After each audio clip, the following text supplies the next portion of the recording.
What's going on, everybody? Today's question of the day is, how often do you move around or walk, whatever it is? How much movement do you do outside of your daily or weekly or whatever it is, your workout routine? And I'll explain it all more today in the episode.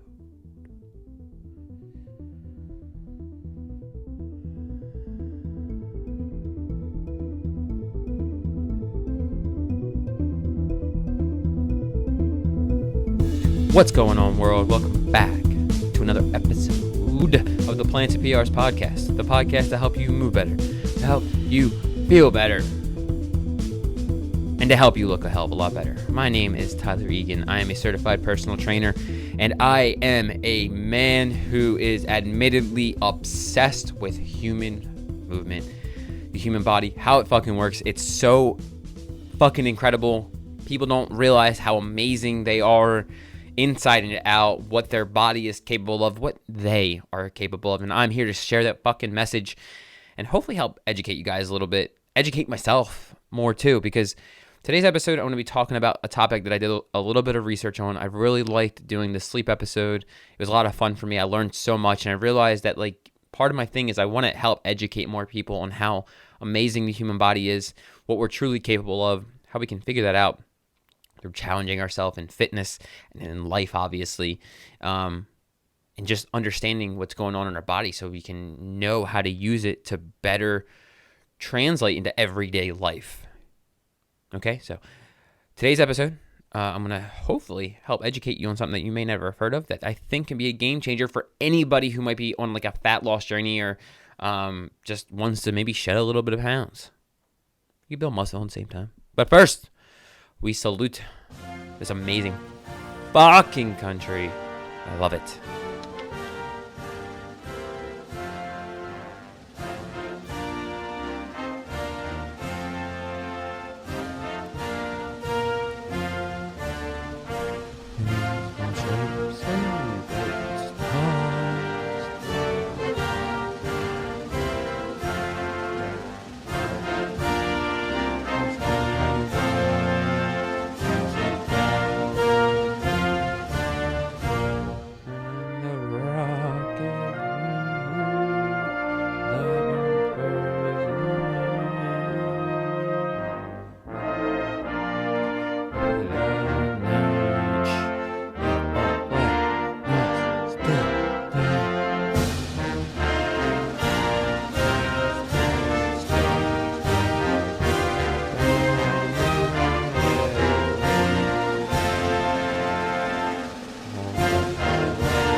Fuck yeah. All right, so a couple of things I want to say first.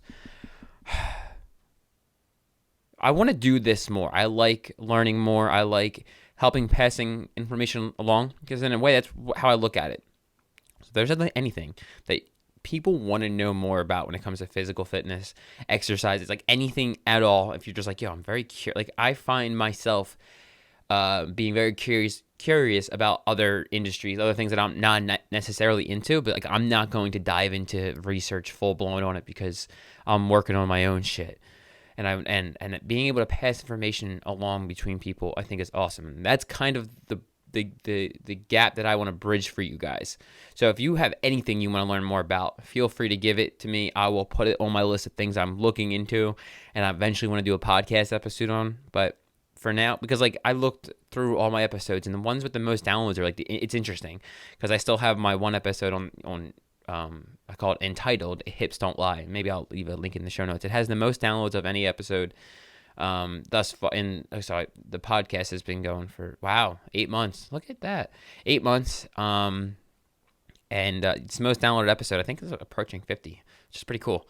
So maybe people are interested in what's going on in the hips, and look, for good reason. There's a lot going on there.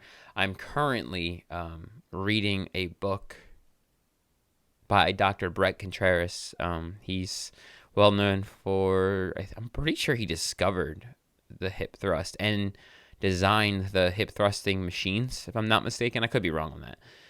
But he's huge into glute training and stuff like that. He's very methodical about it. I'm reading his book right now. And it's actually just a really good book for overall general resistance training knowledge, if you ask me. So great book. Recommend it. And yeah, so let's get into this. NEAT is what I want to talk about today, which is our non-exercise activity thermogenesis, which in simpler terms is basically just the calories that we burn through movements outside of exercise. So I'm going to back it up for a second here just to give you guys some context as to what this really is and how important it can be and some information. So NEAT, non-exercise activity thermogenesis, is one portion of the way that we burn calories. Our metabolism is basically broken up into our BMR, which is our basal metabolic rate. I have to take that slow because I have a tendency of speaking fast sometimes. So I have to say certain things slow or else it doesn't make sense. So BMR, basal metabolic rate, is one. We have the thermic effect of food, which I've talked about on the show before in one of the first few episodes. We have also our so we have basal BMR, TEF, they acronym all of them. Thermic effect of food, again, I talked about this a while ago. TEPA, which is the thermic effect of physical activity, and that's broken up into two things.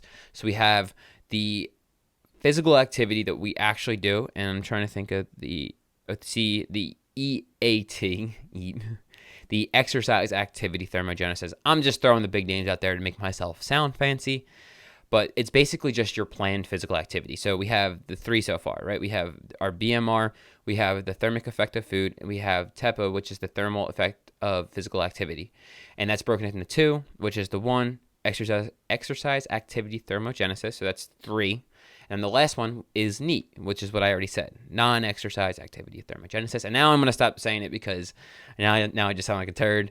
But yeah, so basically the calories we burn when we're doing movements throughout things.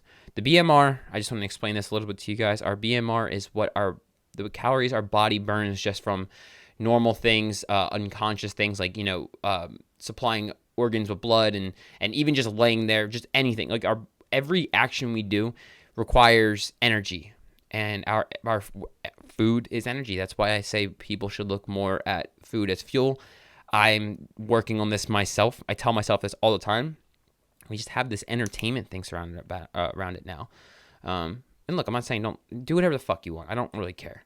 So basal metabolic rate, unconscious things our body does. Thermic effect of food, our body actually does burn calories to digest food.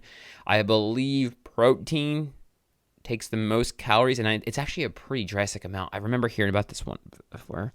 Forget the statistic on it.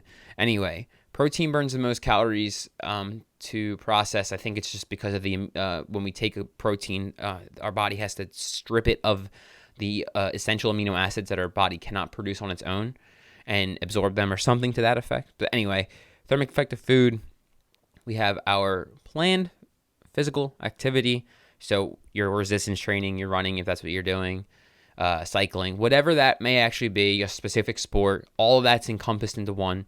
Anything pre-planned, and then NEAT, which is just things that we do sporadically, things that we do that isn't a planned exercise. Like, for example, an example of some non-exercise non-exercise activity thermogenesis right now for me is me doing this podcast standing up. Standing up, it requires a lot more energy to stand up because all my leg musculature has to be firing, my hips, my feet, everything, because I am a nerd about this stuff, and I'm like trying to figure out how my body may be trying to compensate right now, because we're always seeking a stable and comfortable position. Our bodies are masters of compensation, adaptation, like everything. We're fucking awesome. So you guys are going to hear me rustle the pages again, so I'm gonna apologize. I gotta get another stand. Gotta get another stand or a box to hold my mic up. So I was in the research I was doing, I came across one of the leading doctors to discover what NEAT actually is. I think his name is Dr. James Levine. He is a Mayo Clinic researcher who first studied and described. Oh, that sucks. We're gonna wing it. Hold up.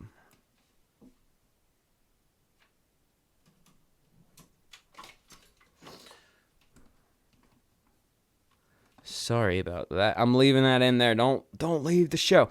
I had a little malfunction. I had some lights set up because I'm recording this for YouTube as well. So that just happened. Anyway, Dr. James Levine, Mayo Clinic researcher who first described and studied NEAT, or non-exercise. He said that NEAT can actually vary between two people because we know we're all doing this. Is all happening to all of us, right? So let's just say me and I don't have a girlfriend. Let's say I have a girlfriend. Me and my girlfriend, we both exercise. We train hard in the gym.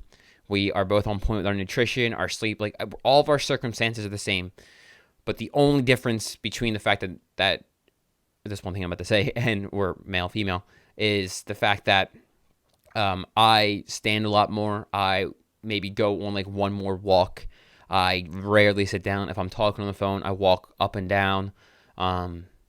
I sit on the floor more. I do things that burn more calories, but I see results quicker than she does.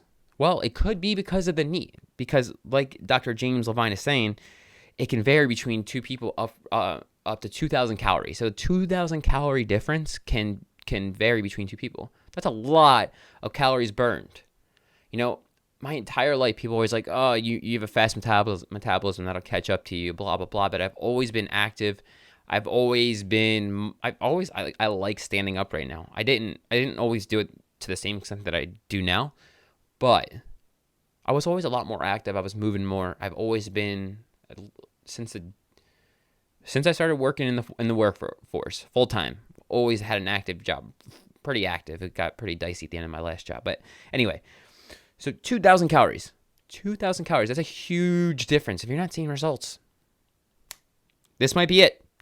You're NEAT. You need to get that non-exercise activity up. Start moving more. Burn more calories. It doesn't have to be crazy. Go for a fucking walk. People, I didn't plan on getting this sooner into the episode. I told myself this was going to be a quick one, but damn it, I love this stuff too much. So, I just did a quick Google search, and I was reading one of the first articles that popped up about some of the biggest improvements that you can get from going on a walk. And I'm going to read the bullet points and then go into and try to find a little bit of an explanation. Number 1, walking will improve your mood. That's crazy. Just go on a walk. Improve your mood. I'm not going to explain the little inserts or whatever. It'll help you burn more calories and lose weight. That's my point right here. You do a lot. You can listen to an audiobook. You can be productive during this time too. Audiobooks, podcasts. You can learn. Talk. Back to that cell phone situation or talk on the phone situation. Use that time to go for a walk. All right, next thing. Walking can reduce your risk of chronic disease, but it can even delay the onset of varicose veins. I don't know what that is. The vein treatment now. This system includes a circulatory section known as the second heart, which is formed by muscles, veins, and valves. Okay, so we definitely want that sounds like a good thing. I need to look at that. On the spot, realize there's something I need to research more on. No idea what the fuck that is. It'll help you improve your digestion. Look at that. All physical activity actually helps improve your digestion. Just a fun fact for you. And your goals will start to seem more reachable. That's a good point, too. Walking can help you feel more creative. Yes, to get more fucking oxygen to your goddamn dome piece. Get more blood to your goddamn extremities. Get that fucking body moving and function, doing the shit it needs to do. Okay, and it can help alleviate joint pain because you're moving your body around. You're activating muscles. They're turning on. Then when you sit down, you turn muscles off. You stand back up, you turn them on. You got to get them strong again. All right? Walking more can boost your immunity. That's interesting. Well, physical activity can help boost your immune system. Can even help you live longer because we need to move. All right. So, even on that, you just got to think about human evolution. We never used to have so much accessibility to food. So we used to have to go out and find the food, and we would burn calories that way. That's why obesity is now a thing, because we have it delivered, and it's shitty food at that. So we literally have it delivered to us. It's so much easier. We don't have to go out and hunt for our food to burn those calories to even survive anymore. So, in the research I was doing, sorry, I got a little off sidetrack there. The walking thing was supposed to be to the end, but you got to do what you got to do. I'm here. I'm adapting and I'm moving forward. One study that I found, I was reading this in a Harvard. Here we go, Harvard Health Publishing. It's their, I guess, something. Anyway, it was an article on their page, so I'm gonna link everything in the show notes for you guys if you want to read it. They found that obese people sit on average about 2.5 hours more than, leaner or more active people. The leaner group of people even walked or stood 2 hours more. Excuse me. Hope you people are staying hydrated out there. So, obese people sit 2.5 hours more daily is what that article stated. That's insane. 2.5 hours. That can make a huge difference. I'm just saying. And if there's that ballpark of 2,000 calories of a difference, so like if you started moving, like maybe take the obese person and the lean person, generalize the fuck out of them so people don't get butthurt, and then maybe, and there's a possibility of this, everybody's different, of course, we all have different, we're all in different situations, we've all been maybe neglecting our health too long or not long enough, or etc. You know what I mean? I wish I would have taken it sooner, but hey, we all live our lives. So maybe that 2.5 hours of sitting is the difference in the need. Just think about it. 2,000 calories can make a fucking huge difference. All right, I gotta flip to the next page. This is all staying in the podcast. And you know why I like to leave these mistakes in the podcast? So I can fucking learn from them. Okay, so another article I was reading found that when people start to diet, most of the time they're over the course of the diet. The diet is such a stupid word sometimes. People take it too seriously. It's just a fucking word. Anyway, over the course of the diet, people's NEAT tends to drop off as they continue to diet. It makes sense if you think about it, right? Because we're getting bored with the diet. We hate it. We don't want to do it. We'd rather eat the cheeseburger or the fucking cookies. And I get it. Look, cheeseburgers and cookies are good. Like a Beyond Burger with some vegan cheese is pretty fucking good. I'm not going to lie. Some vegan cookies are dope, but we need to burn more calories. We need to get that NEAT up. And when people diet, all they can think about is that kind of stuff. So they tend to veer away from what they were doing, the things that seem to be working. They're just dreading it. So they're just going to complain about it. Like, no, get out. Get out of your damn head. Okay? Or better yet, go out for a walk and understand why you want the damn cookie so bad. Why you want the damn cheeseburger so bad. Go for a walk. Get some of that extra NEAT in. You know what I'm saying? And understand why you want the cookie or the cheeseburger, or why you want to take a day off, or why you're not where you want to be. Go figure yourself out, and going for a walk's a great way to do that. Damn it. Just came up with another reason. Thank you, article. Okay, so throughout the research as well, all the things I was reading, I was reading an article, and again, all these notes will be on the show notes if anybody actually wants to look into it. But I thought this was something I really wanted to quote from this one article I read. No, this is an actual study. Okay, so the changes in NEAT accounted for the 10-fold differences in fat storage that occurred. This was through a study that they came to this conclusion. Changes in NEAT accounted for the 10-fold differences in fat storage that occurred and directly predicted resistance to fat gain with overfeeding. So when you increase your NEAT by 10-fold, there was a 10-fold difference in fat storage that happened, and they were able to exactly predict resistance to the fat gain with overeating. I'm not, like, obvious. This article here, what I'm reading off of it, they don't give you all of the, I didn't actually click this link here. I wanted to give you all the details. They didn't give you all the methodology and stuff like that, and I'm not too familiar with how to break down scientific studies. So take that for what it is. But I thought that was, even if at worst case scenario, that's a pretty big deal. It's a 10-fold difference in fat storage. And they can like directly predict it. That's insane. I'm not sure exactly how. I don't fully understand. Again, this is a learning experience for all of us. And I hope you guys are understanding all of this. And this is enough for me to want to research it more. So, how can you increase your NEAT? That's the thing, though, right? I mean, throughout the episode, I've said some things. Stand more, go for walks more, just walk around more. I made a list of a couple of things that I could think of off the top of my head that I actually do and never even realized until I started doing this research. So number one, sit on the floor more. Like if you're sitting down watching TV, sit on the floor. Crossed leg is the best way we could be sitting. I think the actual best way is the lotus pose, but that's fucking hard. You need a lot of hip mobility. Sit on the floor. Work on that upright posture. Posture is another one. Constantly correcting your posture. You're kind of activating muscles, getting them back in their right place. Controlling your body movement. You're burning some calories. So being mindful of your posture and correcting yourself when you start to slouch over. That shit happens. I'd be willing to bet way more than you realize. A lot more. Gravity, my friends. I need to nail this home. And this is why we should do resistance training. Gravity is a son of a bitch. It's coming for you. Along with death, gravity's coming for you. I don't know about you guys. I'm going to fight like hell to not let them get me. Well, not at least, not until I'm 107. Okay, so more walks, stand more. I mean, I'm literally doing this podcast standing. I've been doing my podcast standing since since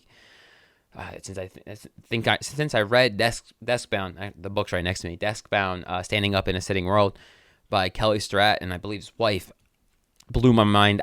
I can't unsee it. I can't unfeel it in my hips. Stand more. Get a working desk or a standing desk of some sort. Have a stool by you. I have one. Where you at, though? It's one of the things that fell during the spill I had there at one of my lights. I have this stool right here, and I'll stand up on it, get my hips mobilized a bit more in a flex position. Work on this, making sure I'm keeping an upright posture to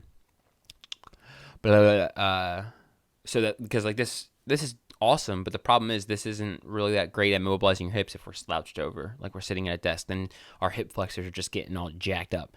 So I like to keep my spine neutral, kind of work on that thoracic mobility. I do all kinds of stuff. If you're watching on YouTube, you saw it. But yeah, I keep that there, change my position, move around, get my body moving. Burn more calories. In all the articles I read, they even talked about fidgeting and stuff like that. There's so many ways. You don't just get the fuck off the couch. That's the first step. Get the fuck off your couch and move your body. You'll start burning calories, and that shit goes a long way. That's why if someone's like overweight or obese, maybe starting with resistance training isn't the best move for you. I think everybody should do it at some point, but there is a scale. If you're morbidly obese, you probably should. And I don't even know if I'm talking to anybody who actually is. If you are, you shouldn't just start with heavy ass hip thrusts and deadlifts and squats. No. Just start with walking, getting your nutrition in order, getting your mind right. It goes a long way. So just move your body. It starts with movement in your damn body. You can start burning some calories. You can start slowly chipping away at all that armor you put up. And you can start changing your fucking life. And sometimes it's just as simple as starting with a walk. Move your body more. All right? So, guys, that's the episode today. I hope that is everything. I hope you guys actually learned something. Remember, NEAT is an awesome way to burn more calories. It can, again, it varies from person. I'm not saying that this is the case for you. 2,000 calories. There's a huge difference. And even if you cut that in half, 1,000, even if you cut that in half and you can burn 500 more calories a day, even if you cut that in half and you can burn 250 more calories a day than you're burning right now, that's a fucking improvement. And I've said this a bunch of times. Let's get better every fucking day. Let's get better every day. If you can burn 100 more calories a day, that's a fucking improvement. So, guys, if you took anything from this episode, please leave a rate and review on iTunes. Let me know how I'm doing. Let me know if there's more topics you want me to cover. There's always the link to my personal Instagram, the podcast Instagram, all my other social medias in the show notes. So if you have a topic of discussion, if you're on YouTube, leave a comment down below. Like, comment, subscribe over there, and I will check you guys out.